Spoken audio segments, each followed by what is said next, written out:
o mecanismo por meio do qual o Apocalipse trabalha, que é a chamada linguagem parentética, você não entende o desenvolvimento do enredo, tá certo? Então o Apocalipse principia com as cartas às 7 igrejas da Ásia e o cântico, depois passa para o livro selado. Só que o tema do livro selado vai sendo retomado de novo. Então, do jeito que você tem a abertura dos selos, liberando, por exemplo, o primeiro cavalo, o cavalo branco com o seu cavaleiro, que recebe uma coroa e um arco, e sai vitorioso para vencer. Esse é o tema do anticristo. O anticristo está sendo liberado para a sua atuação na terra, a partir da abertura dos selos. É interessante que o livro está na destra de Cristo, está selado por dentro e por fora, e é ele que vai desencadeando a abertura desses selos. Então, o juízo está nas mãos de Deus. Deus governa a história, diferentemente do que dizem certas alas teológicas da atualidade, que Deus é poderoso, que Deus não é onisciente. Nós somos bíblicos, nós somos cristãos bereanos, que andamos conforme a Sagrada Escritura. E na Bíblia Sagrada diz que o governo da história está nas mãos de Cristo. Então é Ele que, abrindo os selos, desencadeará o processo. E esse processo vai sendo abordado em Apocalipse através da chamada linguagem parentética. Então, do jeito que Apocalipse 6 fala do anticristo, Apocalipse 13 também fala do anticristo. Do jeito que você tem ali, falando acerca do dragão, da quarta raça, por exemplo, quarta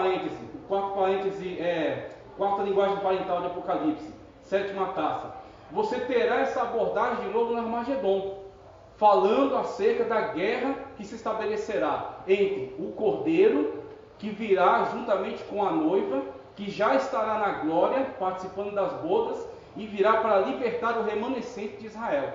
Então, somente para termos uma ideia breve disso, não posso me demorar. Vamos seguir, pode seguir adiante. Aqui alguns textos que falam acerca do período. Como é que a Bíblia Sagrada encara o período de grande tribulação? O que ela diz a respeito? Por exemplo, Jeremias 37. Porque aquele dia é tão grande que não houve outro semelhante, e é tempo de angústia para Jacó. Ele, porém, será salvo dela. Quando Jeremias faz essa menção, está abordando o nosso tema.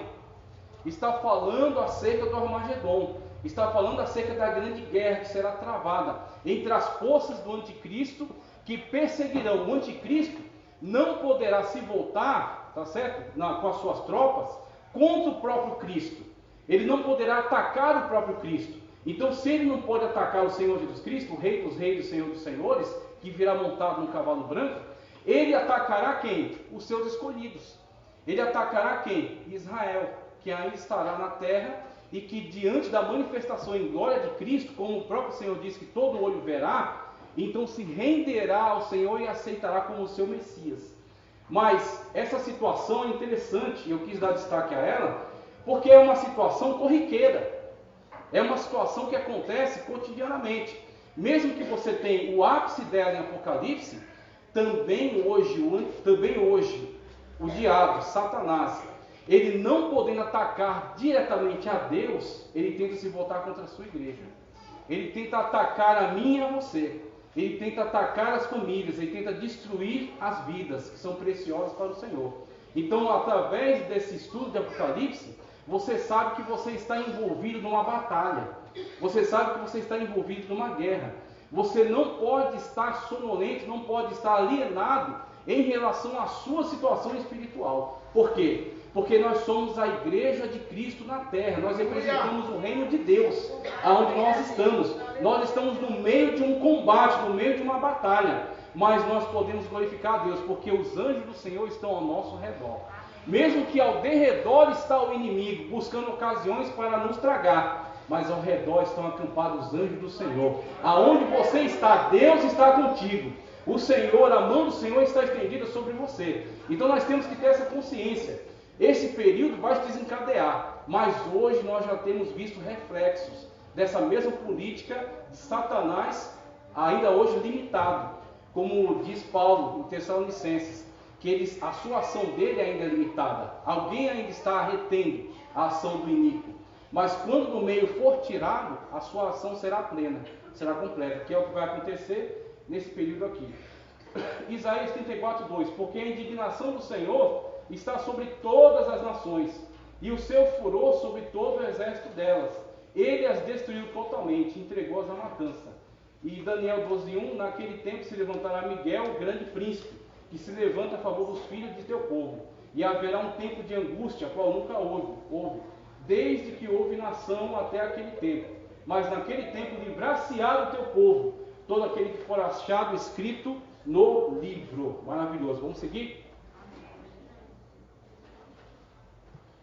Então aí temos textos que são principais da nossa abordagem. Nós precisamos fazer uma diferenciação muito clara, porque hoje tem surgido certos intérpretes, eu não chamo de hereges, tá? Em escatologia você precisa compreender que existem abordagens diferentes. Existem algumas áreas que são heréticas de fato, por exemplo, o Testemunho de Jeová, que alegam que os 144 mil mencionados em Apocalipse são aqueles que vão subir para a glória, todos os demais tendo que ficar aqui na terra, que será restaurada.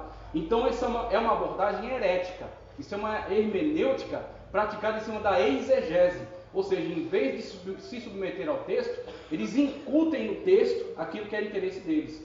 Ou, por exemplo, a interpretação da Adventista do sétimo dia, que fala de um tal de juízo investigativo, que será realizado a posteriori. Por isso que nenhum adventista pode dizer que é salvo, porque ele vai passar ainda pelo chamado juízo investigativo. Onde está na Bíblia? Não sei, você pergunta para algum deles. E outra situação é quando Apocalipse fala acerca do espírito de profecia. Eles dizem que o espírito de profecia, que João descreve em Apocalipse, é Ellen G. White. Muito bem, então a profetisa deles, a papisa deles, eles entendem que ela tem tanta autoridade como a Sagrada Escritura. É como você pegar um comentarista que você compra livro deles ali na Conde de Sazedas e entender que ele é cânon, da mesma forma como a Bíblia. Então, essas são heresias, então não tem como nós convivermos com elas. Mas existem interpretações que não necessariamente são heresias, mas são diferentes abordagens. Por exemplo, existem abordagens que priorizam mais a ferramenta da alegorização. Então, a alegorização é aquela situação. Por exemplo, Cristo disse: eu sou o caminho, a verdade e a vida.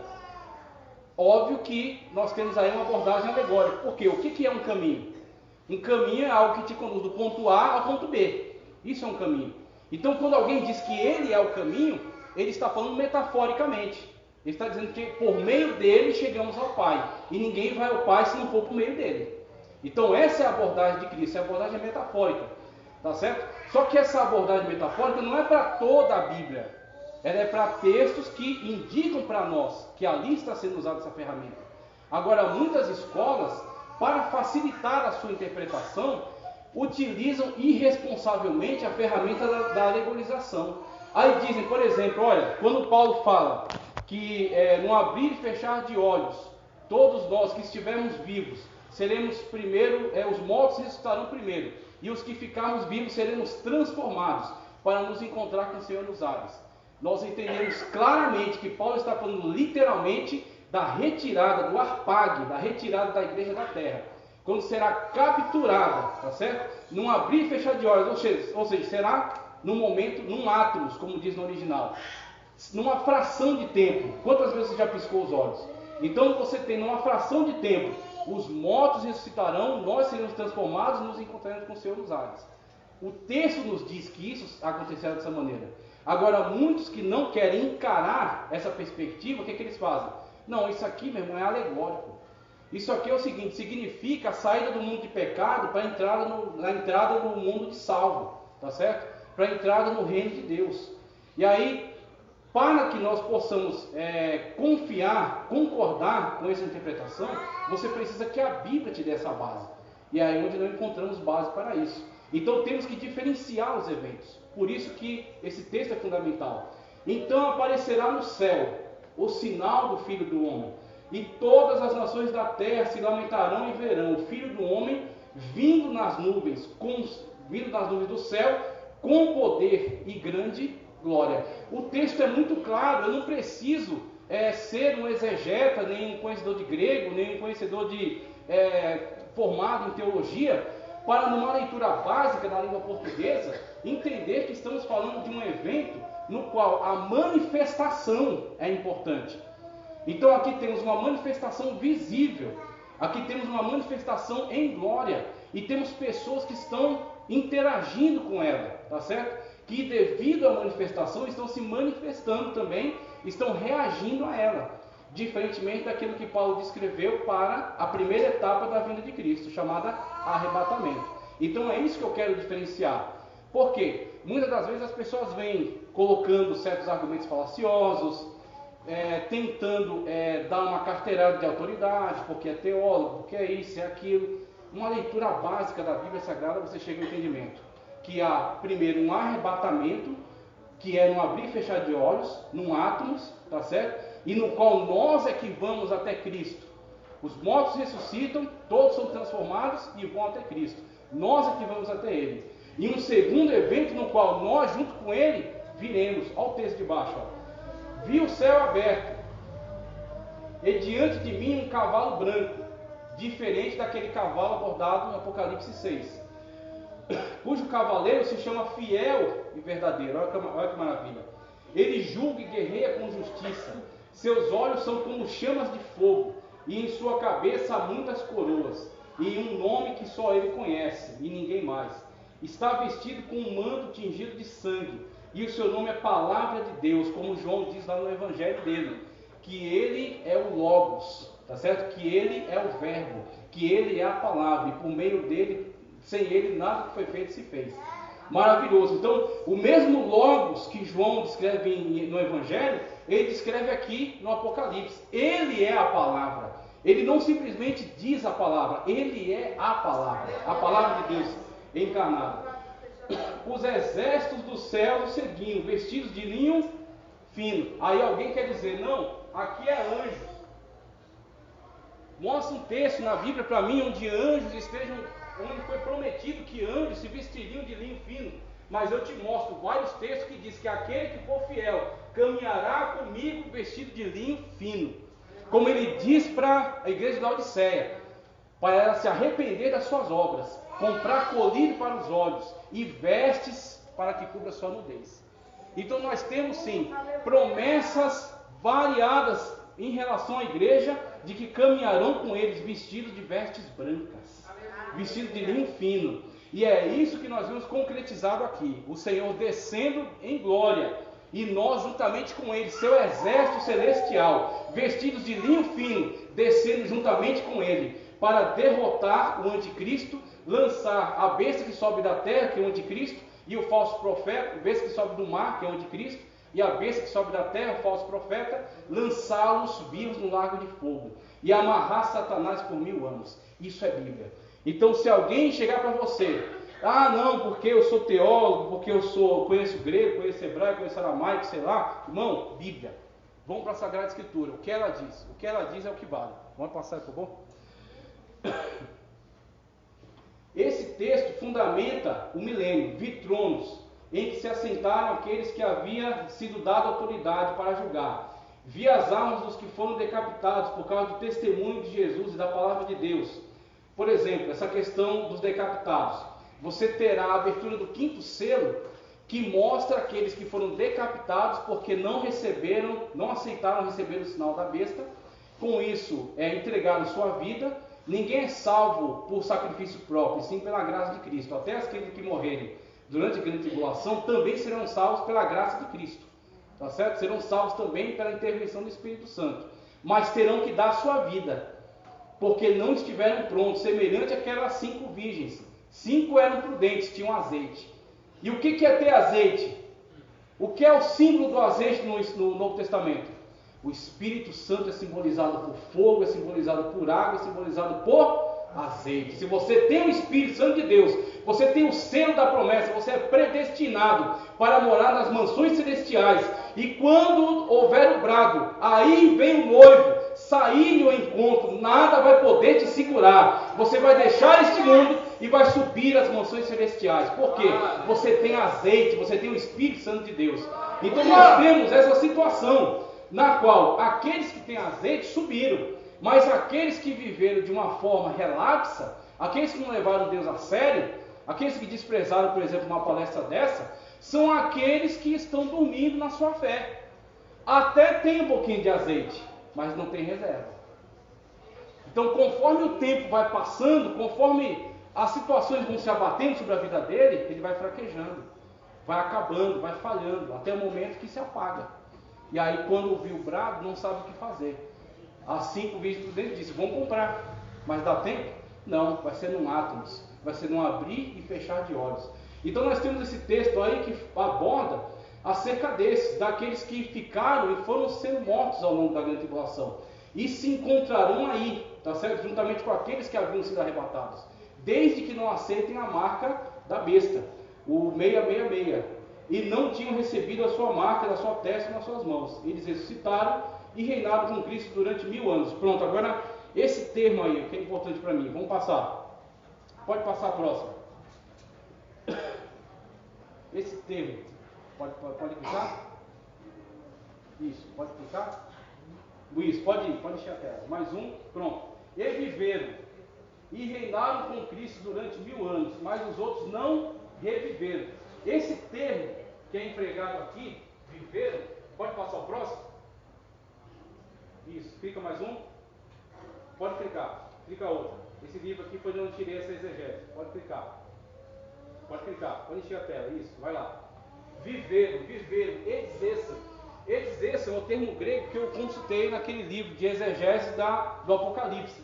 E esse termo, ao longo da Sagrada Escritura, ele é aplicado como ressurreição física literal. Literal. Então, ao longo dos textos em que ele vai sendo usado, por exemplo, temos ali Mateus 9,18, tá certo? Temos aqui João 11,25, clica mais um, que eu acho que tem mais um ainda. Ali, ó, Romanos 14,9, todos eles foram empregados em exerçam, e em todas as aplicações foi literal. Foi uma ressurreição literal, ok? Aí o que acontece? Em todos esses lugares ele foi sendo aplicado literal. Quando ele foi aplicado em Apocalipse, algumas alas dizem: não, ali não é literal. Pós-milenistas dizem: nós já estamos vivendo o milênio. Jesus Cristo está no céu e a igreja está reinando na terra, tá certo? Ganhando as nações, vai evangelizar, vai ganhar todos os povos, e no final Jesus vem para receber, colocar a bandeira no milênio. Isso é pós-milenismo. Eles dizem: 1000 anos não é literal, 1000 anos significa uma grande extensão de tempo. Pós-milenistas e amilenistas também. Esse A é de negação, não milênio, ou seja, não literal. E o amilenismo diz: na verdade, nem haverá milênio sobre a terra, o milênio está sendo vivenciado no céu, e Jesus só vem para o juízo final.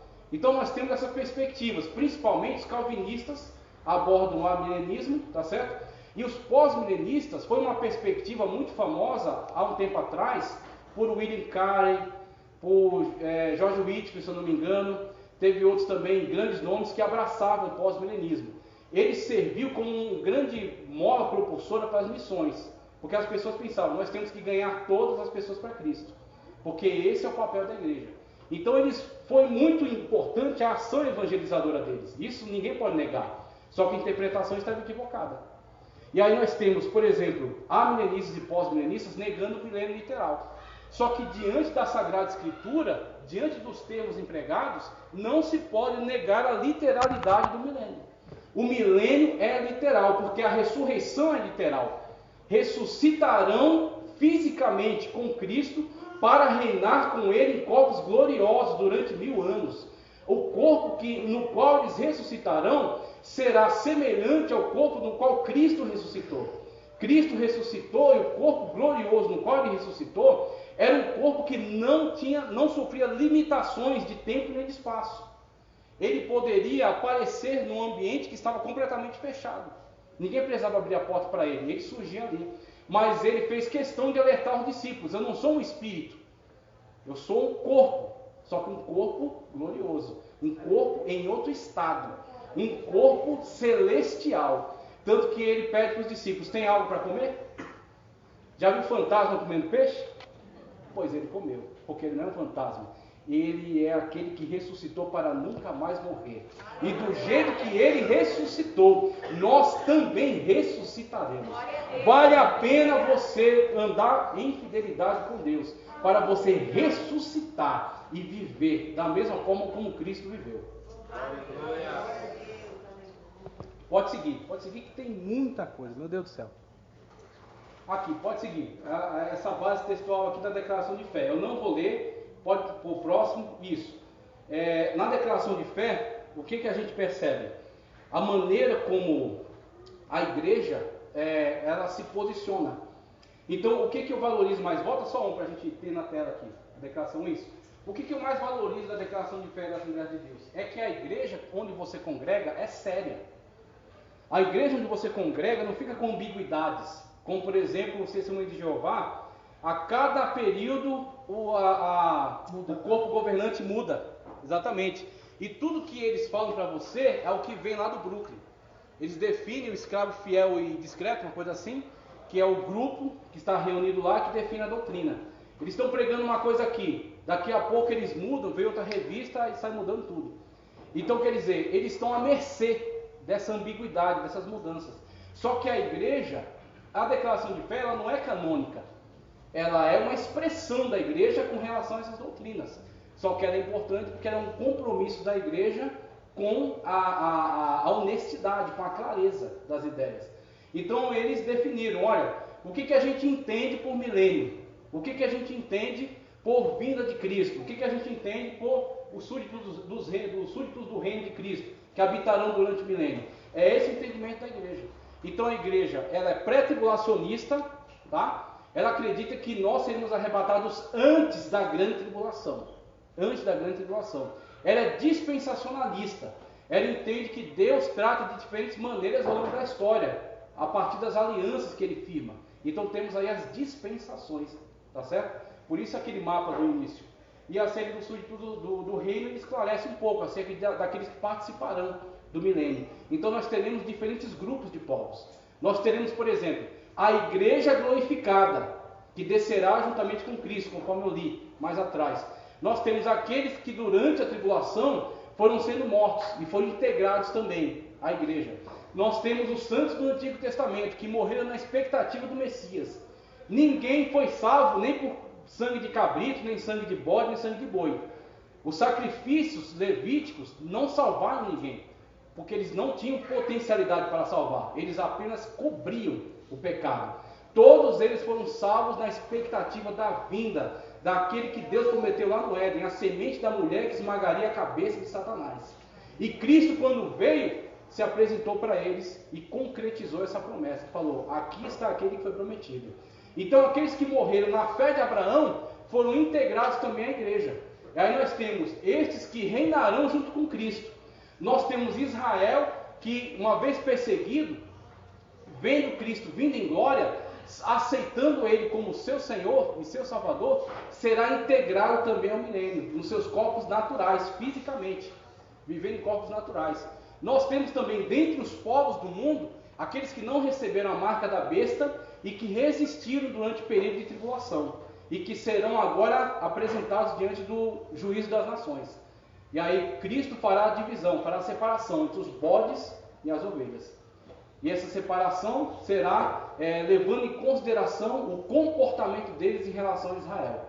Tá certo? Aqueles que foram misericordiosos para com Israel, ou aqueles que não foram misericordiosos, que perseguiram, que tentaram destruir o povo de Deus. Então Jesus Cristo vai fazer a divisão entre os bodes e as ovelhas. Os bodes sendo lançados também no inferno, e as ovelhas sendo admitidas ao milênio, também em seus corpos naturais.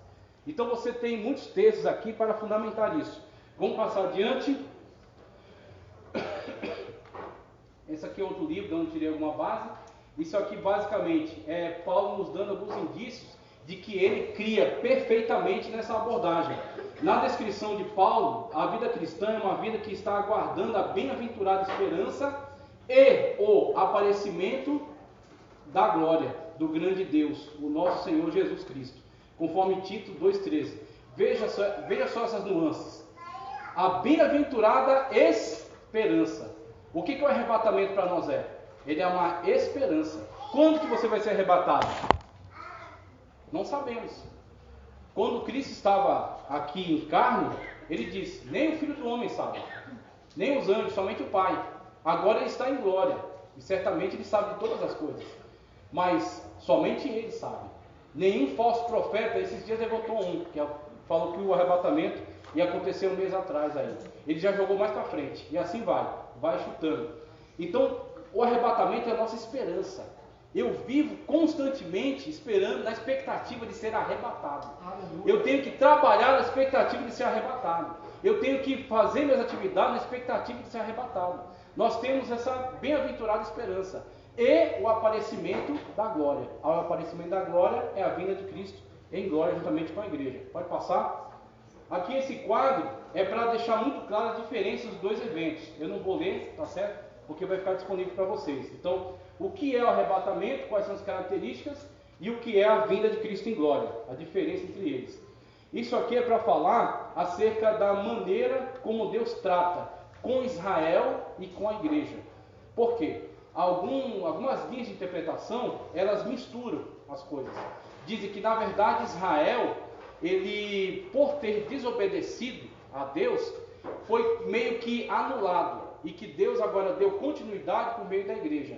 Então, tudo que era para acontecer com Israel, agora acontece por meio da igreja. Então, algumas linhas de interpretação, elas defendem essa forma, né? Esse enfoque, e com isso, eles têm uma perspectiva totalmente diferente de nós em relação à escatologia, em relação ao Apocalipse. Então, quando eles misturam a história de Israel com a história da igreja, como se a igreja fosse somente uma continuidade histórica de Israel, você terá dificuldades em relação a muitas promessas que visam especificamente Israel, como a gente vai ver aqui na continuidade também. Por isso que nós não concordamos com isso. Deus tem uma dispensação, Deus tem uma mordomia, uma forma de tratamento com Israel, tem promessas a Israel ainda a se cumprir, tá certo? E Deus tem outra abordagem para com a igreja. Vamos ver textos que apoiam isso. Vamos lá, pode seguir. Aqui também são quadros para deixar bem esclarecido o que é o dispensacionalismo, o aliancismo é esse que mistura a história de Israel com a igreja, tá? E o neo-aliancismo, que tem uma pequena variação. Pode seguir. Sobre as dispensações, então, a abordagem de John Nelson Darby e a abordagem de Spock. Então, os dois trabalham com a ideia de dispensações, só que eles organizam de formas diferentes. Somente uma coisa para a gente entender a importância das dispensações. As dispensações são uma forma sistemática de entender as diferentes maneiras pelas quais Deus lida com os povos através da história, sendo a grande tribulação uma fase de transição para a dispensação do milênio. Agora, aparece acerca de dispensações na Bíblia? Sim. Efésios 1, 7 ao 10. Nele temos a redenção por meio de seu sangue, perdão dos pecados, de acordo com as riquezas da graça de Deus, a qual ele derramou sobre nós, com toda sabedoria e entendimento, e nos revelou o mistério da sua vontade, de acordo com o seu bom propósito, que ele estabeleceu em Cristo, isto é, de fazer convergir em Cristo todas as coisas celestiais ou terrestres, quando? Na dispensação ou na mordomia da plenitude dos tempos. Então você tem uma situação na qual Deus vai fazer convergir em Cristo tudo aquilo que ele foi tratando ao longo da história. Então Cristo, como Paulo diz, ele vem na plenitude dos tempos. Então em Cristo se cumpre toda a história. Tudo aquilo que foi realizado no tempo dos patriarcas, no tempo da lei, tudo aquilo que foi visto pelos profetas, que foi profetizado, tudo aponta para Cristo. Então, na dispensação, como Paulo diz, da plenitude dos tempos, no período em que Deus vai concluir a história, tudo será colocado, submetido a Cristo Jesus. E Cristo Jesus vai reinar sobre todo o universo. E vai estabelecer o seu governo, o seu domínio sobre a terra com vara de ferro. E nós estaremos juntamente com ele no seu governo, tá certo? Então, dispensação, Deus trata com a humanidade através desse enfoque das dispensações. E Deus tem promessas específicas para Israel e para a igreja. Pode seguir? Isso aqui é uma linha cronológica dos eventos da escatologia. Então nós temos aqui, o anticristo e o tempo, muitas nações descritas nas profecias de Ezequiel, como Gog, Magog, Meseque e Tubal, se levantarão contra o atual estado de Israel. Então aqui você tem uma linha, tá certo, que aborda todos os eventos. Eu não vou ler aqui porque a gente não vai ter tempo para discorrer sobre tudo isso. Deixa eu só fazer a leitura do texto bíblico. Mateus 27 a 31, olha o que diz. Um resumo escatológico. Porque assim como o relâmpago sai do oriente e se mostra até o ocidente. Assim será na vinda do Filho do Homem. Pois onde estiver o cadáver, aí se ajuntarão as águias. Para mim isso aqui é muito claro. Veja o movimento. Aonde estiver o cadáver, aí se ajuntarão. Olha o movimento de nós para ele. Olha o tempo que é abordado. Assim como um relâmpago. Então quando você olha no céu o relâmpago, você só vê o resultado dele. O relâmpago já foi. Quando você ouve o barulho, então, aí já passou faz tempo. Então é de muita rapidez. Assim será o arrebatamento da igreja. E logo depois da aflição daqueles dias, o sol escurecerá, a lua não dará sua luz, e as estrelas cairão do céu, e as potências do céu serão abaladas. Os selos, as trombetas e as taças abordam exatamente esse quadro aqui. Grande tribulação, arrebatamento, grande tribulação. Então aparecerá no céu o sinal do Filho do Homem, e todas as tribos da terra se lamentarão e verão o Filho do Homem vindo sobre as nuvens do céu, com poder e grande glória. Vinda gloriosa de Cristo Jesus. A vinda de Cristo, primeira etapa, arrebatamento. Segunda etapa, a vinda gloriosa. E ele enviará os seus anjos com rijo clamor de trombeta, os quais ajuntarão os seus escolhidos desde os quatro ventos, de uma a outra extremidade dos céus. Aí reunindo o povo para o milênio. Vamos seguir? Pode clicar na próxima. Todos os conteúdos vai ficar para vocês, viu? Diferença entre pré-milenismo histórico, também chamado de pós-tribulacionismo, tá certo? Pré-milenismo, pós-tribulacionismo. Aquele é chamado de pré-milenismo histórico. E pré-milenismo dispensacionalista. Então, o pós-tribulacionismo, que está tendo uma ascensão, está tendo uma certa popularidade, então eu tenho recebido muitas perguntas a respeito, ele tem abordado a questão de que a igreja vai sim entrar pela tribulação, que não necessariamente são 7 anos de grande tribulação, vai dizer que o arrebatamento, se acontecer, vai acontecer no final da grande tribulação. Existe uma modalidade mid, que diz que será no final dos primeiros 3 anos e meio. E existe outra que diz que, na verdade, se houver um arrebatamento, será no final da grande tribulação. E aí, alguns fazem chacota, e claro que eles ficam bravos, né? Chamam de a teoria do bate-volta. Então a igreja fica, sabe quando você ia na praia rapidinho, fazia um bate-volta no sábado só? Você ia lá, passava o dia e voltava no mesmo dia? Então é essa teoria do pós-tribulacionismo. Então a igreja sofre toda a tribulação, sendo que Cristo diz, te livrarei da hora da tribulação. Ali no termo, aplicado na carta aos Filipenses, diz ectes, ou seja, tirado. Se fosse eis, seria para dentro, ou seja, estaria incluído, inserido. Ectes, ou seja, tirado, arrancado. Te livrarei do que? Da hora da tribulação, que há de vir sobre toda a terra. Então você tem a situação na qual Cristo diz, eu vou te livrar da hora da tribulação. Agora, se você quiser abraçar outras teorias, aí é problema seu. Mas a Bíblia Sagrada, o meu Senhor Jesus diz, eu vou te livrar da hora da tribulação. Tá certo?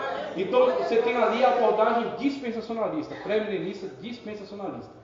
O texto ao lado ali, eu não vou ler, que esse aqui também pode passar.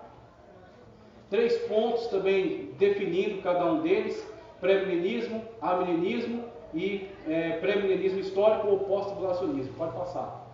Pronto, esse livro aqui é uma das fontes que eu utilizei, muito importante, o livro de Stanley L. Orton. Inclusive ele é um dos comentaristas da Bíblia Pentecostal, um autor extraordinário. Pode passar? Isso aqui é importantíssimo, a analogia das colheitas. Então, Stanley L. Orton, ele utiliza o texto de 1 de Coríntios 15, 20 e 23, e ali ele encontra a analogia da colheita. Essa analogia não foi inventada por ele, não foi ele que achou bonito e colocou lá. Ele encontrou na Sagrada Escritura. Paulo aborda isso, primeira carta de Paulo aos Coríntios 15, 20 a 23. Mas agora Cristo ressuscitou dos mortos e foi feito primícia dos que dormem. O que é uma primícia? Da colheita é tirado a primícia, o primeiro fruto da terra entrega ao sacerdote e é movido para abençoar a colheita geral. Então, se Cristo é a primícia, e Cristo, como diz, o primogênito dentre os que dormem. O que significa ser o primogênito dentre os que dormem? Dentre aqueles que dormem, ou seja, aqueles que morrem, tá certo? Aqueles que aguardam ainda a ressurreição, como salvos, Cristo é o primeiro. Ele ressuscitou, diferentemente de Lázaro. Lázaro ressuscitou e morreu de novo. A filha de Jairo ressuscitou e morreu de novo. Então somente Cristo ressuscitou para nunca mais morrer. Uma ressurreição no corpo glorioso pela vida eterna, de eternidade em eternidade. Ele é a primícia.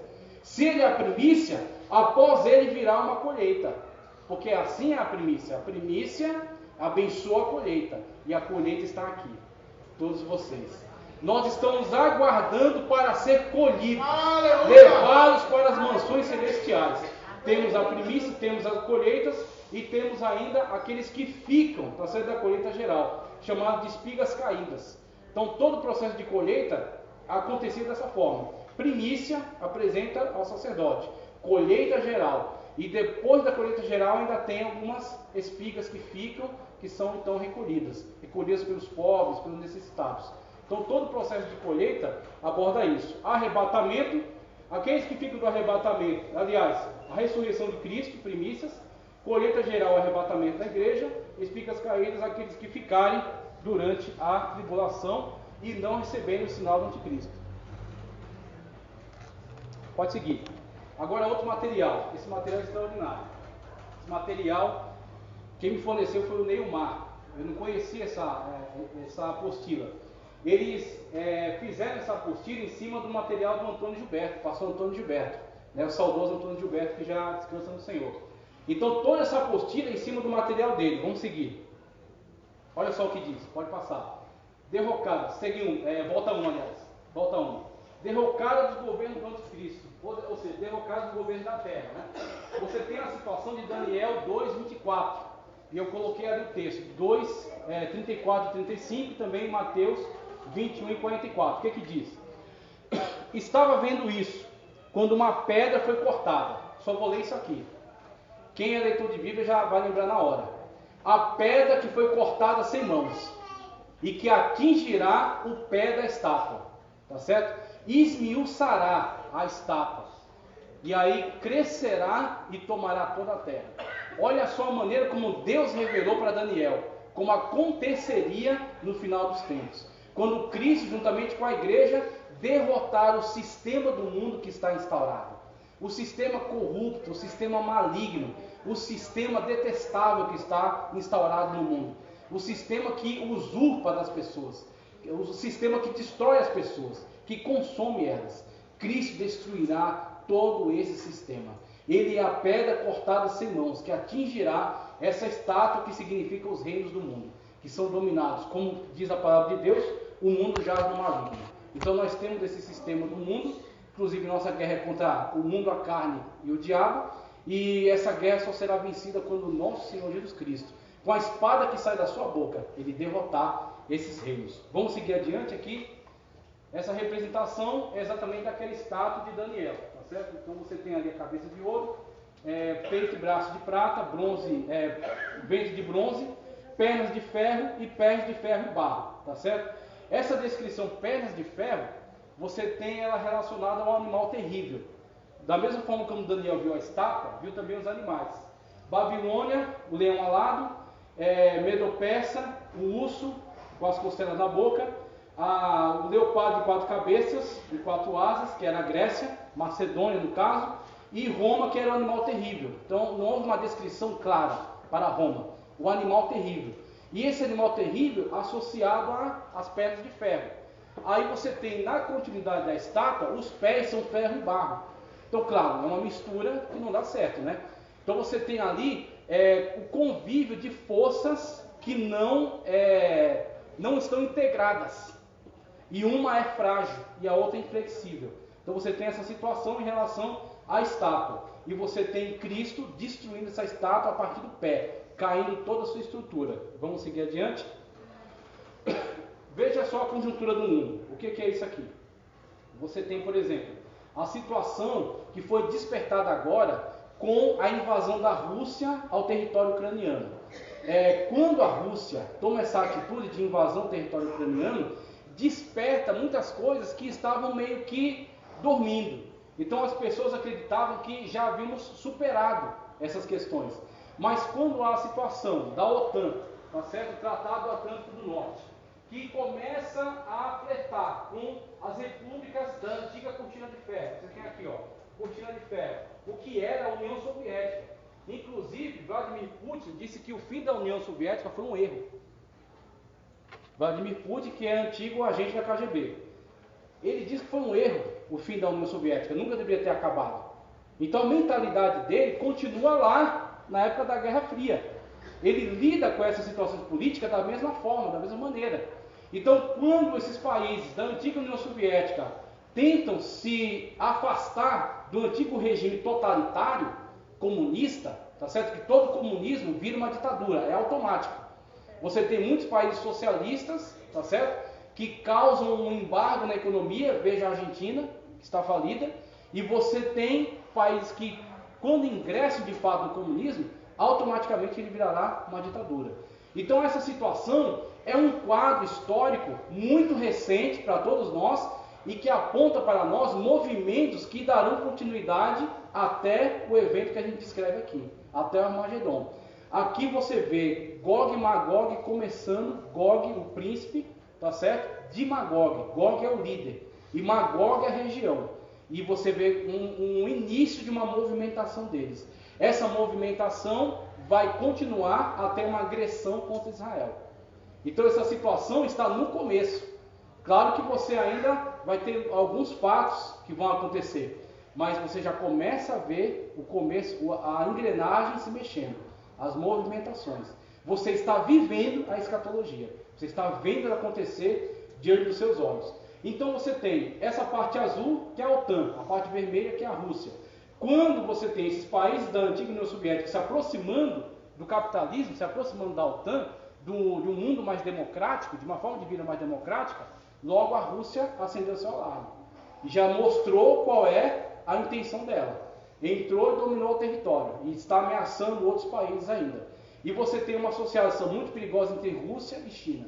Ambos países comunistas. Tá certo? Então você tem esses territórios que hoje são países modernos que ocupam a antiga região que a Bíblia chamava de Magog. Magog, Tubal. Então, essas regiões que antigamente eram esses povos, atualmente são esses.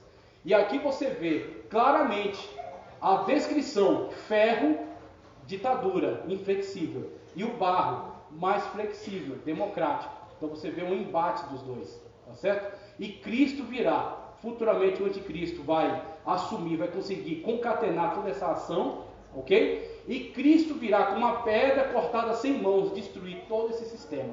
Esse sistema que hoje oprime essas pessoas. Esse sistema que hoje está destruindo vidas. Mas Cristo irá impor o seu reino. O seu reino milenial. É aí onde queremos chegar. Então você tem a conjuntura política do mundo na atualidade. Segue adiante. Você tem o avanço do socialismo. Aqui você tem comunismo. E aqui você tem países que estão se inclinando ao socialismo. Aqui os mais antigos até os mais recentes. E ali é chamada a países membros da Internacional Socialista, onde você tem muitos partidos que cooperam abertamente para a instauração do socialismo em suas nações. Tá, o que isso tem a ver com a gente? Socialismo é a filosofia, filosofia barra religião, vamos colocar assim. É a filosofia mais antagônica ao Evangelho. Eles conseguem ser mais antagônicos do que o islamismo. Você pega a janela 10/40, você vê lá os países, o ranking de países mais perseguidores. Os países mais perseguidores do Evangelho são os comunistas. Principalmente no topo da lista, Coreia do Norte. O regime comunista, tá certo? Que mata atrozmente, de forma mais perversa, todo e qualquer cristão que encontra. Eles não toleram nenhum cristão. Então você tem esse avanço que vai se servir ao governo do anticristo. O anticristo está manipulando toda essa situação. Os anticristos, que João disse, existe os anticristos e existe o anticristo. Então você já tem anticristos se movimentando para o surgimento do anticristo, que vai encabeçar todo esse sistema. Pode seguir? Outro meio também de organizar esses blocos são pela via econômica. Então você tem os blocos econômicos que vão ser submetidos ao controle do seu governo, né, quando ele estabelecer o 666. Pode seguir. Esse aqui é a ONU, a sede da ONU. O que é interessante observarmos daqui? Tá certo? Algumas informações que casam com o Apocalipse. Algumas informações não é mera curiosidade, são algo que chama a nossa atenção. algo que desperta a nossa atenção. Veja, a ONU está dividida em 6 órgãos, sendo os 2 mais importantes a Assembleia Geral e o Conselho de Segurança. A Assembleia Geral é composta por 193 países, membros, mesmo número de países participantes da organização. Já o Conselho de Segurança, que é o que importa, é o que mais interessa na ONU, é o Conselho de Segurança. Inclusive, é o que barra a entrada de certos países. Então você tem 5 membros permanentes que vetam a entrada de qualquer país, tá certo? E você tem 10 países que são flutuantes. O Conselho de Segurança é formado por 15 países membros, sendo 5 permanentes. Então você tem Rússia, China, Turquia, alguns países que são 5 países permanentes. E 10 não permanentes, que possuem ações importantes no cenário geopolítico mundial. Passa o próximo. Olha isso aqui. Os 10 chifres que viste são 10 reis, os quais ainda não receberam o reino, mas receberão autoridade como reis com a besta durante 1 hora. Tá certo? Durante 1 hora. Tem estes um só pensamento e oferecem à besta o poder e a autoridade. Em outro lugar que também diz assim, ó, são também 7 reis, dos quais caíram 5. Um existe e o outro ainda não chegou. E quando chegar tem que durar pouco. E a besta que é e não é também o 8º rei. Você tem essas descrições. Você tem, por exemplo, os 10 reis que receberão por 1 hora a autoridade. Quando eles receberem essa autoridade por 1 hora, eles entregarão a besta. O que João estava vendo aqui? Tá certo? Que fica muito claro para mim. O que no contexto de João não fez sentido. Como assim reis receberem poder por 1 hora? Na conjuntura política do tempo de João, isso não fazia nenhum sentido. Mas na conjuntura da estrutura da ONU, isso faz muito sentido. Então você tem 5 permanentes, como diz ali, 5 caíram.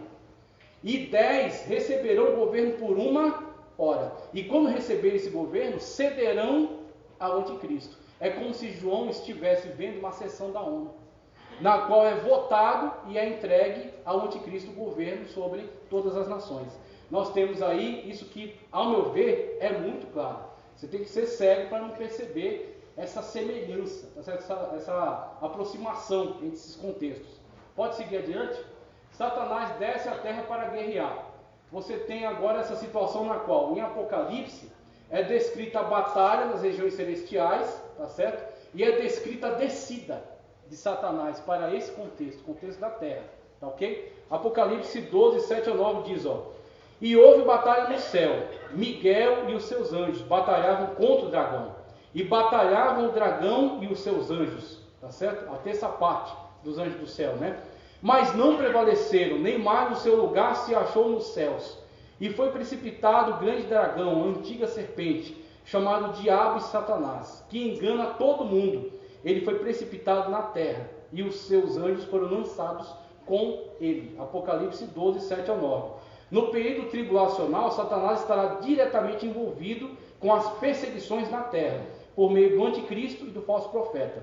Ao final da grande tribulação, reunirá seus associados, que receberão o sinal, 666, a fim de empreender uma guerra de extermínio a Israel, que será o Armagedon. Então, nesse contexto de Apocalipse, fica muito claro, primeiro, aquela imagem que o pessoal fazia durante um certo tempo, imagem um tanto mitológica, de Satanás lá no inferno.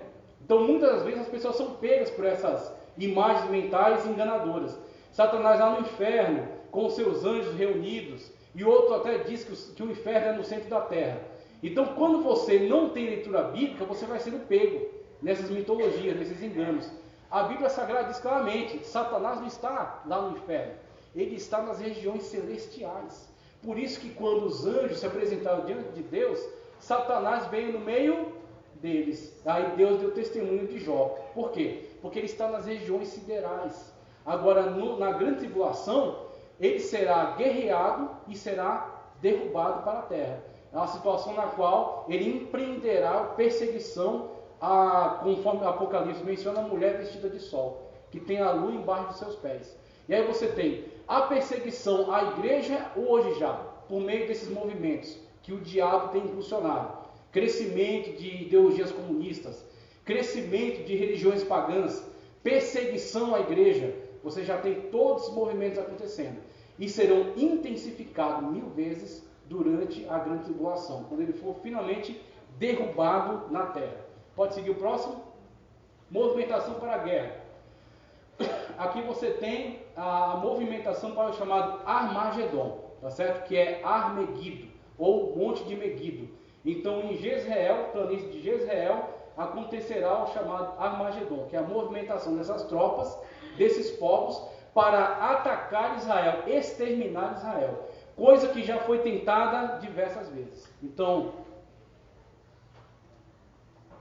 já foi tentado por Hitler. Já foi tentado por Antíoco IV Epifânios. Já foi tentado pelos babilônios. Já foi tentado pelos egípcios, quando o faraó deu ordem para que matasse todos os meninos. Diversas situações históricas, Israel já foi perseguido duramente para ser exterminado. Só que em todas elas a mão de Deus esteve sobre eles e os guardou e os deu livramento. E novamente a igreja agora estará envolvida nesse último livramento, quando o diabo fará todas as movimentações para colocar suas tropas em redor de Israel e exterminá-los. Não podendo ele atacar a Deus, ele ataca o povo de Deus. Assim também acontece hoje. Não podendo atacar o Senhor, ele se volta contra nós. Mas quando ele se volta contra nós, ele quebra a cara. Porque o Senhor está guerreando pela sua igreja. A mão do Senhor está protegendo a sua igreja. Outra menção que quero fazer, pode seguir? O próximo. Gog, Magog e Armagedon. Só uma diferenciação. Porque com essas informações que vem surgindo na mídia, tá certo? Dessas movimentações na Rússia, dessa associação, né, entre Gog. Gog é o líder, Gog é o príncipe e Magog é o território. Então essas associações acabam virando uma confusão. Então o texto aqui de Stanley, ele facilita para você fazer essa distinção. Ele fala, ó, notam alguns uma similaridade desta batalha com a batalha de Gog e Magog, descrita em Ezequiel 39, 17 ao 20. Porém, há muitas diferenças entre ambas. Os capítulos 38 e 39 de Ezequiel referem-se a uma batalha que se dará no começo da grande tribulação. Falam de um poder que vem do extremo norte e que se une à Pérsia, Irã, Etiópia e outras nações do norte da África e algumas da Europa. Apocalipse 19, contudo, refere-se ao ajuntamento muito maior e mais generalizado. Eu vou pedir para você voltar um pouco aqui junto comigo. Volta um pouco. Somente para casar com essa informação que ele acabou de passar. Isso, volta mais. Volte, pode voltar. Isso, pode ir voltando. Isso, mais um. Ó, pronto, parou. As nações que ele mencionou são exatamente as nações que estão sendo cada vez mais se alinhando a essa internacional comunista. Então, leste, tá certo? Norte da Ásia, leste da Ásia, norte africano também. Nações que estão alinhando com essa ideologia. Então você tem essa movimentação de Gog e Magog é uma coisa. É uma tentativa de invasão de Israel, descrita em Ezequiel. E depois dessa movimentação, haverá o chamado Armagedon, que será uma iniciativa muito maior. Então você terá essa primeira tentativa com Gog e Magog. E você terá a segunda tentativa, que será Armagedon. Só para deixar isso claro, tá? Vamos voltar lá? Volta lá. Rapaz, quanto tempo eu tenho? Vamos lá. Seguir adiante. Pode seguir? Pode passar a próxima? Isso. Essa aqui, ó, somente para a gente ter um entendimento. A sétima taça.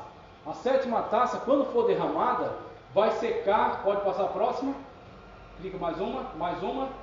Aqui. É o que se entende pelo vale de Jezreel, onde acontecerá o Armagedon. A movimentação dessas tropas, então você terá as duas situações. Uma, a movimentação de Gog e Magog, tá certo? Na tentativa de invasão, que será repelida pela mão de Deus. E a segunda, né, a tentativa agora massiva pelo governo, né, pela administração do anticristo, para exterminar, para eliminar Israel da face da terra, que é a situação na qual nós, juntamente com Cristo, viremos para dar livramento para Israel, tá certo?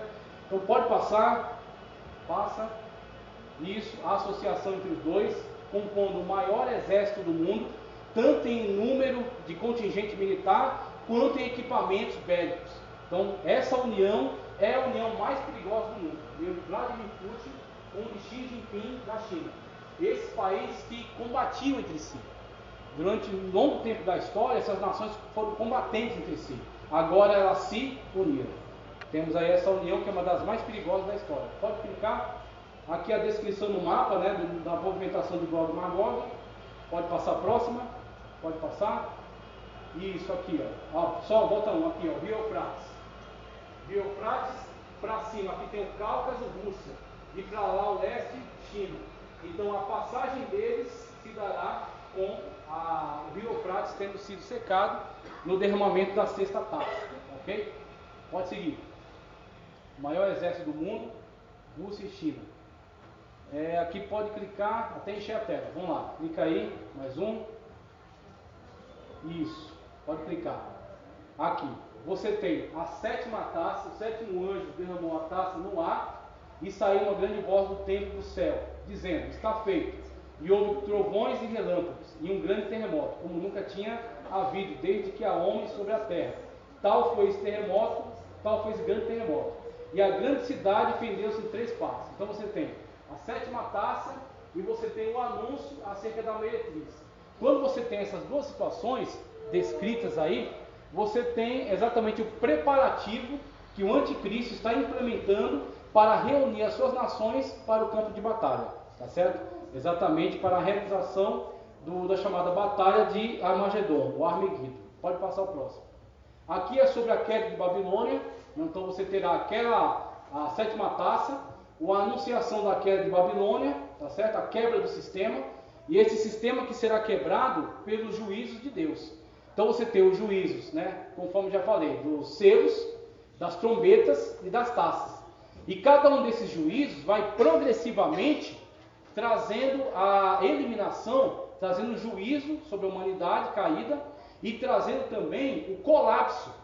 Então primeiro será eliminado uma terça parte, depois será eliminado na totalidade. E com isso você verá o colapso do sistema do mundo. Então Deus trará juízo, esse sistema vai colapsar e depois do colapso desse sistema você verá então a guerra e a implantação do reino milenial de Cristo Jesus, quando ele trará restauração a toda a terra. Tá certo? Pode seguir. A igreja triunfante e o exército de Cristo. Pode passar isso aí. Pode encher o mapa e passar. Aqui é um mapa para a gente entender os eventos, né? Como eles se darão. Pode seguir. Isso. Pode passar. Vamos lá. Aqui. Os céus abertos, a parousia, a vinda de Cristo. Ali o milênio. Pode seguir. Isso. A ofensiva dos exércitos da besta. O Armagedon. E aí alguns textos bíblicos que fundamentam isso. Não tema, servo meu, Jacó, diz o Senhor, porque estou contigo. Porque porém, deixa eu ver aqui, se encontra o meu, porque estou meio cego para ler ali. Aqui, deixa eu ver, isso. Não tema, servo meu, Jacó, diz o Senhor, porque estou contigo. Porque porém termo a todas as nações entre as quais te lancei. Mas a ti não porei termo, mas castigar-te-ei com medida e não te deixarei de todo impune. Jeremias 46, 28. Então Deus que está por meio do seu profeta declarando: Israel está espalhado por todas as nações. Essa é a chamada diáspora. Você tem comunidades judaicas em todas as nações. As nações mais improváveis do mundo têm lá a comunidade judaica. E isso é fruto da punição de Deus. Isso é fruto do juízo de Deus. Isso é devido a eles rejeitarem a Cristo como seu Salvador. Veio para o que era, mas os seus não o. Mas a todos quantos receberam, deu-lhes o poder de serem chamados filhos e filhas de Deus. Então esse é o nosso privilégio. E por eles terem rejeitado, a situação deles atual é essa, a dispersão. Mas o mesmo Deus que espalhou é o Deus que reúne. O mesmo Deus que puniu é o Deus que perdoa. O mesmo Deus que feriu é o Deus que cura. Então é isso que é maravilhoso. Você vai ver, nesse contexto, a restauração de Israel. E não só a restauração, você vai ver o cumprimento de promessas que Israel nunca viu cumprirem-se ao longo da sua história. Zacarias 14, 14 a 16 diz: E também Judá pelejará em Jerusalém, e se ajuntarão em redor as riquezas de todas as nações, ouro, prata e vestes em grande abundância. E será a praga dos cavalos, dos mulos, dos camelos, dos jumentos e de todos os animais que estiverem naqueles exércitos, como foi a praga deles. E acontecerá que todos os que restarem de todas as nações que vieram contra Jerusalém subirão ano a ano para adorarem o Rei, o Senhor dos Exércitos, e para celebrarem a festa das cabanas. Nós temos a promessa de Deus de reunir Israel, tá certo? E já se cumpriu parte dela quando Israel, em 1948, foi restabelecido como nação. Então, parte dessa promessa já se cumpriu. Lá em Isaías diz: quem já viu, quem já ouviu uma nação nascer em um dia só? Israel, que não era país, que não existia, que estava espalhado entre as nações. Devido a uma reunião na ONU, a um voto de Minerva dado por um brasileiro, que decidiu a questão, que estava em impasse, que decidiu a questão, foi decretado que o Estado de Israel passava novamente a existir. Aí foi dado um território e eles voltaram para lá. Enfrentaram uma guerra, a guerra do Yom Kippur, contra 6 nações e prevaleceram. E estão lá até hoje. Mas ainda existem outras promessas a se cumprir. E como disse Zacarias, depois dessa guerra, os que restarem, você pegou a profundidade da afirmação? Ou seja, será uma guerra tal, maior do que a de Gog e Magog. Será uma guerra tal, terá um envolvimento tal. E o fato, tá certo, da vinda de Cristo Jesus, e quando ele feridos com a espada que sai da sua boca, que é a palavra de Deus, consequentemente trazendo a morte, um grande contingente, os que restarem passarão pelo juízo das nações. Vamos seguir, caminhando. A vinda de Cristo em glória junto com a igreja.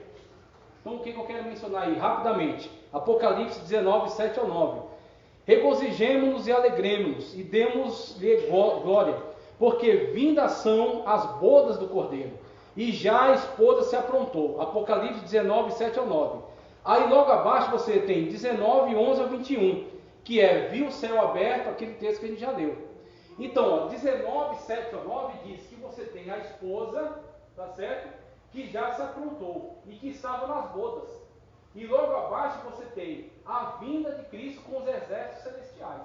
Então, você olhando para esse texto e lendo ele dentro daquilo que ele te informa, se você não entender que a igreja estava na glória e que ela desce com Cristo, eu não sei mais o que fazer por você.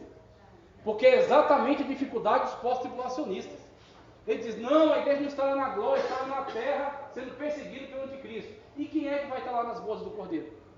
E que esposa é essa que se preparou? E quem é esse que descerá com Cristo na parousia, na manifestação em glória? Irmãos, fique com a Bíblia. Deixe as teorias, deixe as especulações para lá e fique com a Sagrada Escritura. A Bíblia Sagrada que diz. Não é questão de, não, porque eu sou pré-tribulacionista, dispensacionalista, pré-milenista. Fique com a Bíblia. É a Bíblia que está te mostrando isso. Que a igreja, sim, vai adentrar no céu de glória, vai receber a sua coroa, passar pelo tribunal de Cristo, onde Ele coroará nossas obras, e depois ingressaremos nas bodas do Cordeiro. Aonde Cristo disse que, quando tomou a ceia com os discípulos aqui, não tomarei do fruto da vide até aquele dia que tomo convosco no reino do meu Pai. Cada ceia aqui é um ensaio para a ceia que acontecerá lá na glória. Glória a Deus. Então, essa é a realidade da igreja. Essa é a expectativa da igreja. Essa é a esperança da igreja. Segue adiante, por favor. Vamos ver se dá para terminar. A igreja triunfante e o exército de Cristo. Isso aqui está muito bem explicado já. Então, vai ficar para vocês esse texto aí para vocês lerem em casa devagarzinho. Julgamento das nações agora. Você tem essa situação, ó. Onde é abordado? Mateus 25, 31 ao 34. Então, algumas pessoas podem estranhar. Ué, mas não está falando de escatologia, de Apocalipse? Escatologia é um termo mais amplo do que Apocalipse. Apocalipse é o livro. Escatologia é a doutrina. Tá? Então, a escatologia extrapola Apocalipse. Escatologia está em Mateus. Escatologia está em Atos. Por exemplo, os anjos disseram: esse mesmo Cristo que visse subir tornará de volta. Isso é escatologia. Falando acerca da vinda gloriosa de Cristo. Cristo disse para os discípulos: acerca dos tempos que o Pai decidiu para as dispensações, não lhes compete saber. Antes, permanecer em Jerusalém até que o alto seja revestido de poder. Isso é escatologia. Então, quando eu cito Mateus, dizendo que Mateus é fundamento para o juízo das nações, é porque a Bíblia é um todo harmônico. A Bíblia é totalmente concatenada. Então, você não pode isolar, você não pode fragmentar textos da Bíblia. Eles são lidos todo dentro de um contexto. E existem contextos próximos e distantes. Então, por exemplo, esse texto tem cunho escatológico e ele explica esse contexto, o contexto no qual você tem Armagedon, tá certo? Findado Armagedon, você tem o juízo das nações, aquilo que está fundamentado por aquilo que Cristo declarou em relação ao juízo que separa os bodes das ovelhas. Alguém pode dizer, mas não pode ser o trono branco? Se você abrir o texto lá, e o pastor Denício vai falar melhor sobre isso, e você ler o trono branco, não tem essas características. O trono branco diz, aqueles que participarem da primeira ressurreição são aqueles que entram no milênio. Primeira ressurreição não fala somente de cronologia, mas fala assim de modalidade. A primeira ressurreição, quem participará dela? Primeiro, Cristo é a primícia. Depois, a igreja é a colheita geral. Virá ainda aqueles que morrerem e forem martirizados durante a grande tribulação. E, posteriormente, aqueles que vão ressuscitar para o milênio. Tá certo? Então, primeira ressurreição não é questão cronológica, é questão de modalidade. Um tipo de ressurreição. Primeira ressurreição é para a salvação. Segunda ressurreição é para a condenação. Aqueles que não ressuscitarem na primeira ressurreição esperarão os 1000 anos do reino milenar de Cristo para serem ressuscitados posteriormente e participarem do juízo do trono branco. Então ressuscitarão não em glória, mas somente num corpo que será lançado no Geena, no lago de fogo, onde Cristo descreveu: o bicho nunca e o fogo nunca. Então não dá para eu concordar com o aniquilacionismo dos adventistas do sétimo dia, e eu acho que a Testemunha de Jeová também defende isso, que diz que as pessoas vão ser lançadas no inferno e passado um tempo vira fumacinha. A Bíblia não diz assim. A Bíblia diz que uma vez lançado lá, Cristo disse, o bicho nunca morre e o fogo nunca se apaga. É muito sério. O aniquilacionismo é uma estratégia diabólica para levar pessoas para o inferno, tá certo? Tirar a gravidade da mensagem. Se alguém na Bíblia Sagrada falou mais acerca do inferno, foi o Senhor Jesus. Então você tem a situação aqui de Mateus 25, 31 ao 34. E quando o Filho do Homem vier em sua glória, ao templo, a parousia, e todos os santos anjos com ele, então assentará no trono de glória, e todas as nações serão reunidas diante dele, e apartará uns dos outros, como o pastor aparta os bodes das ovelhas. Então é essa situação na qual, posterior ao Armagedon, Cristo vindo com a igreja, estabelecerá os tronos, e ele diz que vós vos assentareis em tronos, e julgareis, como Paulo disse, não sabeis vós que há a vez de julgar até os anjos? Coisa maravilhosa, né? Hoje a gente passa dificuldade, tem aperto, tem dificuldade, mas vai chegar um momento que você vai se assentar em trono, vai chegar um momento que você vai governar, vai chegar um momento que você vai exercer sacerdócio diante de Cristo. Pastor, já é 9:03, um pouquinho mais, vamos lá, segue, estou resumindo, estou resumindo. Olha só, os remanescentes vivos que adentrarem o reino milenar, quem participará? Olha só, Joel 3,2 que diz: congregarei todas as nações e as farei descer ao vale de Josafá. Ali com elas entrarei em juízo por causa do meu povo e da minha herança Israel. Olha só qual é o motivo do julgamento: por causa do meu povo. Então você tem o povo de Israel julgado por Deus. Deus tem um pesado juízo sobre Israel. Espalhou Israel por todas as nações. Tá certo? Espalhou eles na diáspora. Só que por outro lado, quando chegar o momento do juízo das nações, julgamento das nações, Deus levará em conta a atitude em relação ao povo de Israel. Então Deus vai dizer: olha, qual foi a atitude dessas nações para com Israel? Tiveram misericórdia de Israel ou perseguiram Israel e tentaram eliminá-lo, tentaram extingui-lo? Então isso será levado em conta durante a situação do juízo das nações, conforme Joel 3:2 nos diz. Mateus 25, 41 e 43 é o mesmo contexto. E aí você tem a situação daqueles que vão participar do reino milenial de Cristo. Deixa eu só seguir aqui para ver. Isso. Aqui, deixa eu encontrar aqui no meu. Pronto. Aqui. Os povos que participarão. Vamos lá. Pode passar um. Os remanescentes, o local de julgamento. Remanescentes e o local de julgamento. em relação ao local de julgamento, o que a Bíblia Sagrada pode nos revelar? Zacarias 14, 2 ao 5, mas eu vou ler só o que está em destaque ali. Ó. O Senhor sairá e pelejará contra as nações, como pelejou no dia da batalha. E naquele dia estarão seus pés sobre o monte das oliveiras, e estará de fronte de Jerusalém, para o oriente. E o monte das oliveiras será fendido ao meio, para o oriente e para o ocidente. E haverá um vale muito grande, e metade do monte se apartará para o norte, e a outra metade dele para o sul. O que isso nos diz? Mudanças geográficas. Qual é a potência? Qual é o impacto da descida de Cristo?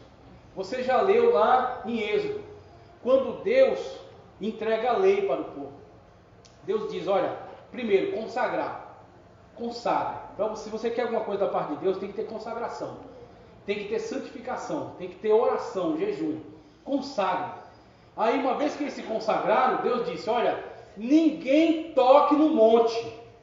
Ninguém se aproxime do monte. Nem um animal deixe encostar perto do monte. E quando Deus se manifestou no monte, o monte fumegava. O monte, pega uma foto do Monte Sinai, busca na internet, lá no sul da península do Sinai, o Monte Horebe.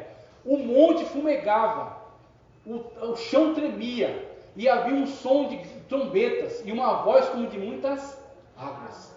Então, a teofania foi tão extraordinária, tão estrondosa, tão terrível, que o povo disse, Moisés, que Deus não fale conosco, mas fale somente contigo, você fala conosco. Aquele povo não estava pronto para a manifestação de Deus. Mas você, que é nova criatura em Cristo Jesus, que é templo morado do Espírito Santo, você está pronto para a manifestação do Deus vivo.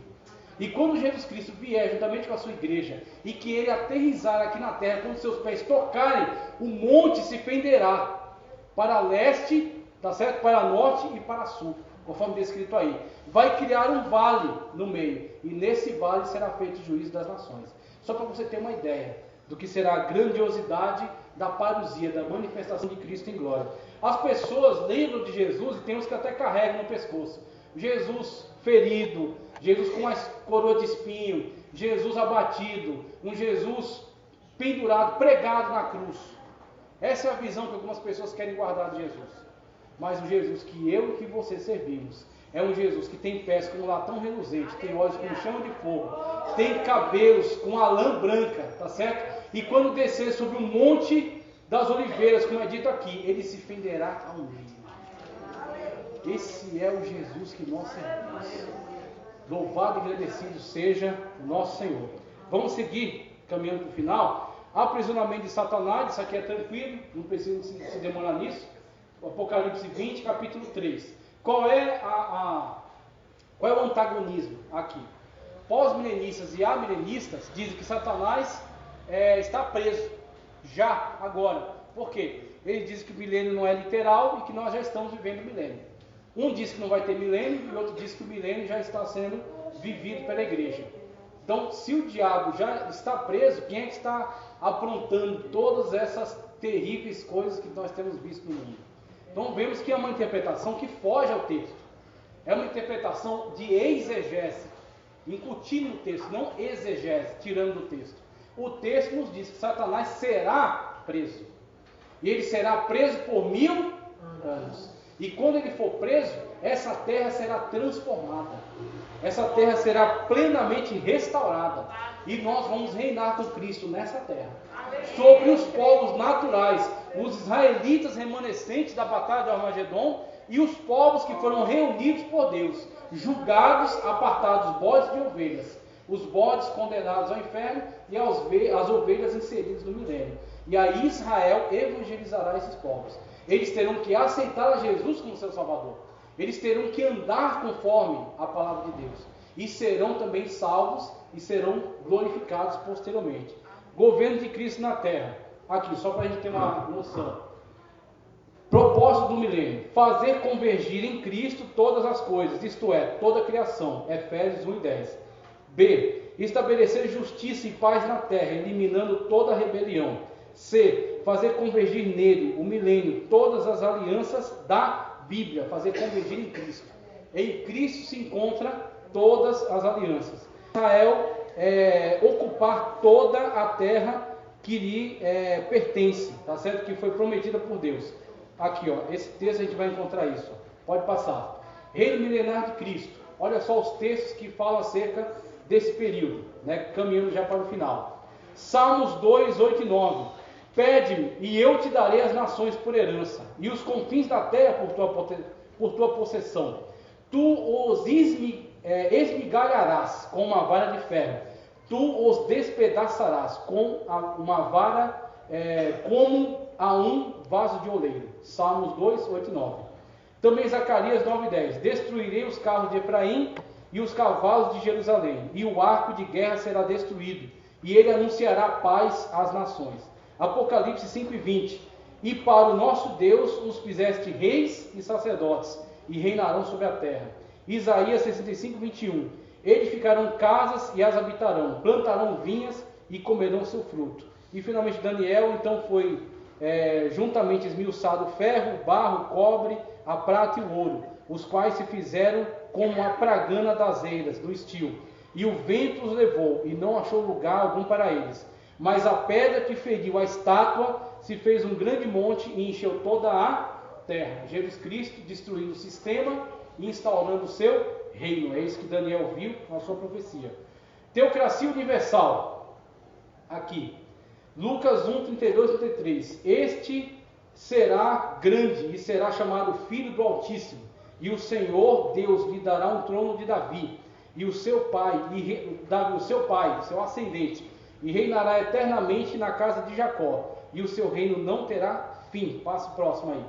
O governo único e justo dominará de mar a mar, e desde o rio até a extremidade da terra.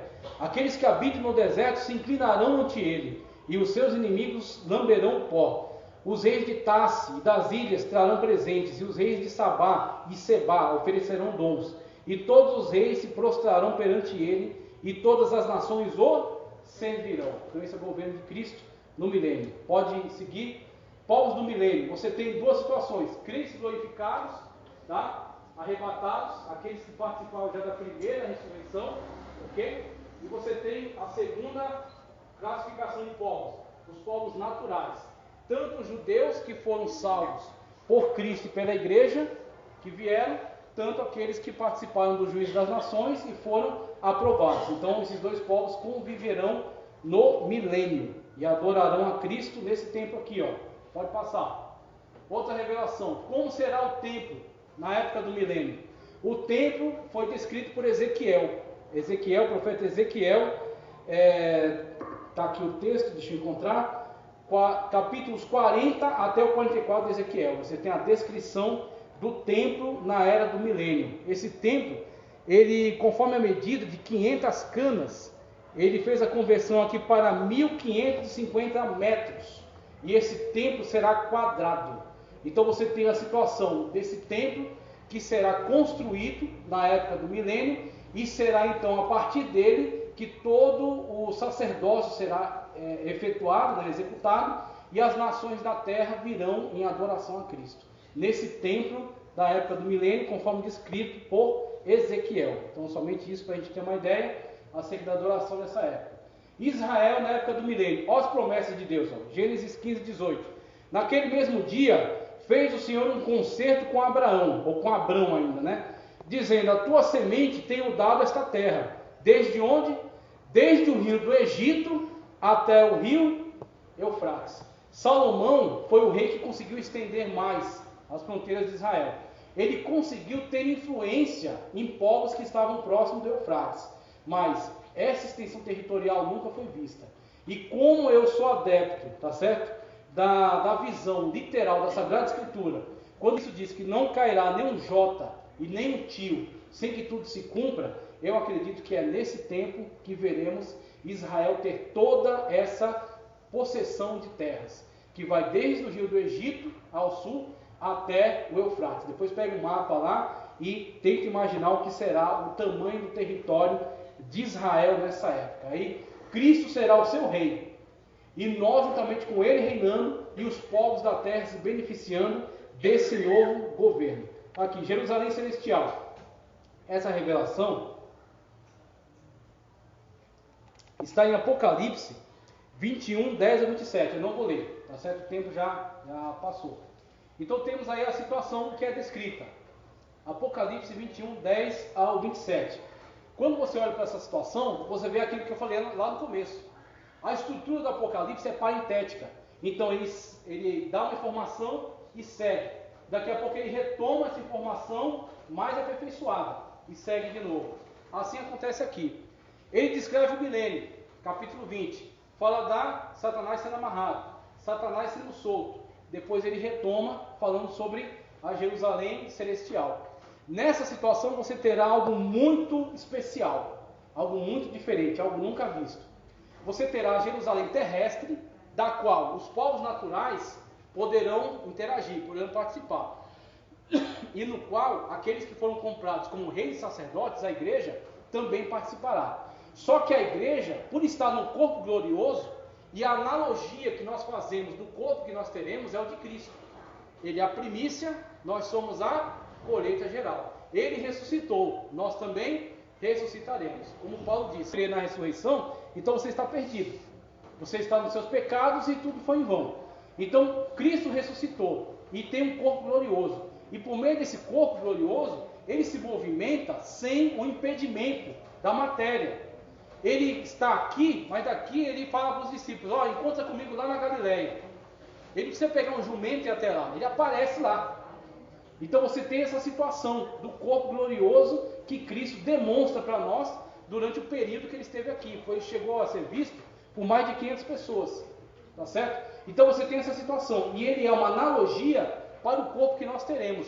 O corpo que você vai receber, o corpo ressurreto da primeira ressurreição, o corpo glorioso, ele poderá tanto estar no território, na terra, quanto ele poderá interagir com a Jerusalém celestial, que nessa época estará sobre a Jerusalém terrestre. Inclusive a sua luz iluminará a Jerusalém terrestre e não haverá noite. Será constantemente, perenemente, como que numa tarde. Então você terá essa situação específica, essa situação especial para esse momento. Então é isso que a Sagrada Escritura nos diz a respeito deste momento, dessa situação.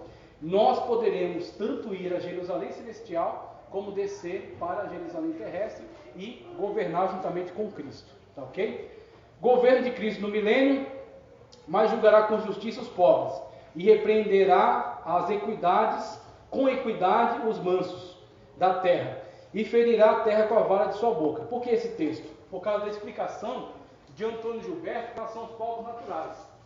Os povos naturais, diferentemente da igreja, que já está glorificada e que não peca, os povos naturais poderão vir a cometer algum crime, algum erro, só que você terá uma diminuição brusca de todas essas situações. Por quê? O diabo está amarrado.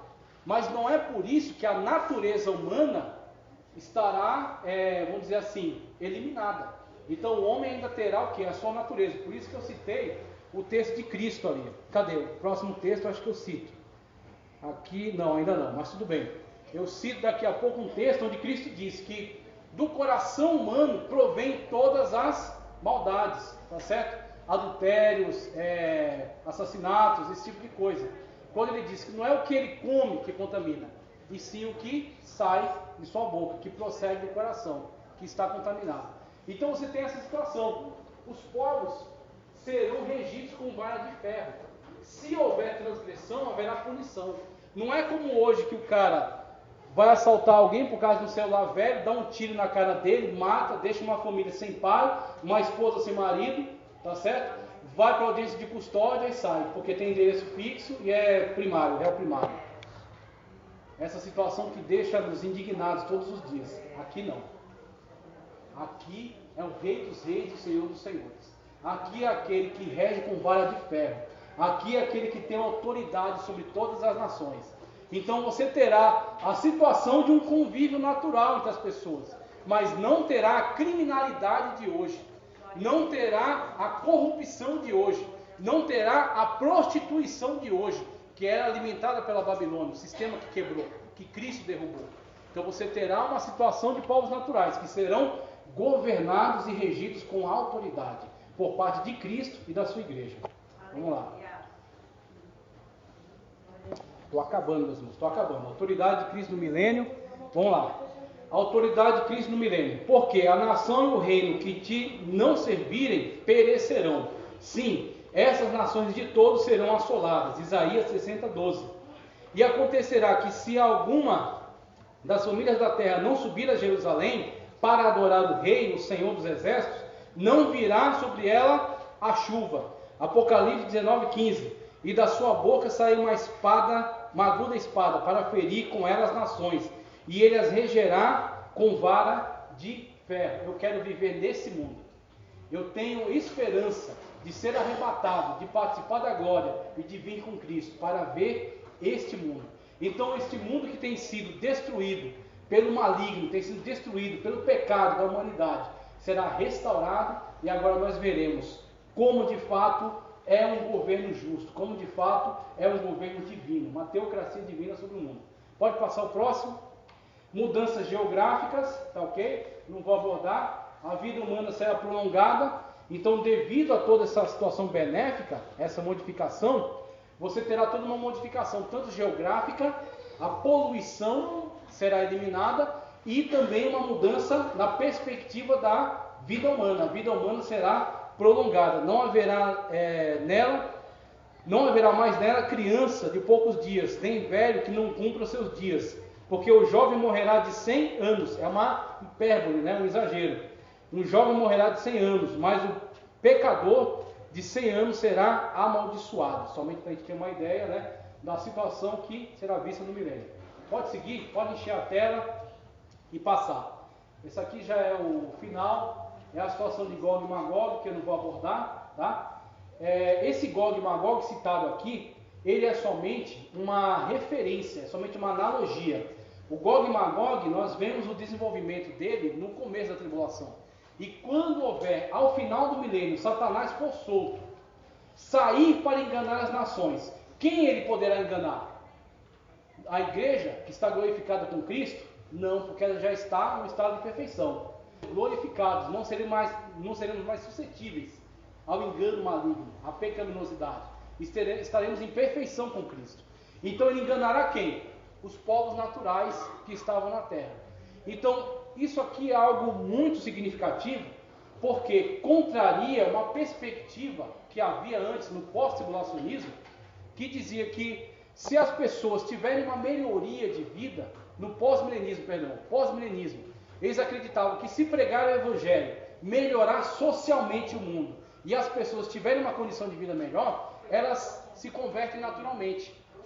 E também Pelágio afirmava que o homem, ele não é herdeiro do pecado de Adão.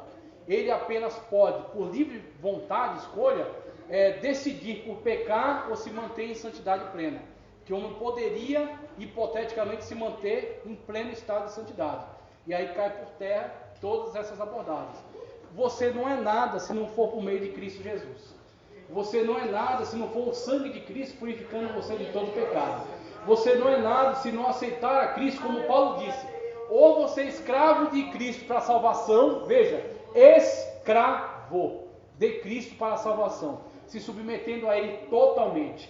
Ou você se torna escravo do pecado para a morte.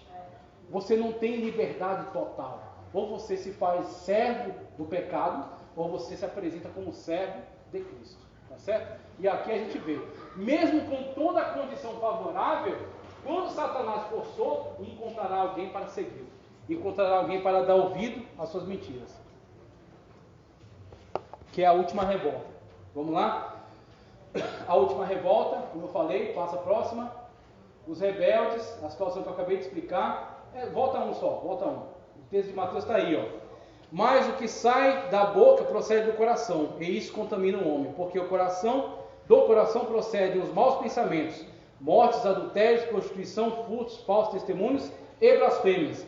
São estas coisas que contaminam o homem. E embaixo, lamentações. De que se queixa, pois, o homem? Queixe-se cada um de seus próprios pecados. Então, é essa situação que será vista no final do milênio, quando Satanás for solto. Os povos naturais, alguns deles darão ouvidos ao engano do diabo, de Satanás, e caminharão após ele contra Cristo na sua santa cidade, serão eliminados. Ok? Pode seguir. Alegoria de Gog e Magog, pode seguir, já falei sobre isso. Aqui já encerro minha participação, o juízo final já é a parte do Adelício. Então eu agradeço a oportunidade, agradeço a paciência de vocês, conteúdo muito vasto, eu tive que correr, passar por cima, mas eu acredito que nós hoje podemos ser edificados não pela palestra, mas sim pela palavra de Deus. Então a Sagrada Escritura é ela que garante para mim e para você, vai até o fim, porque está prometido para você aquela santa cidade. Está prometido para você viver juntamente com Cristo e reinar com Ele por 1000 anos sobre a terra. Eu quero entrar nessa santa cidade. E eu espero que você também entre juntamente comigo. Essa oportunidade em nome do Senhor. Pastor, muito obrigado pela tolerância. O irmão Amauri e o pastor Ari que está aqui.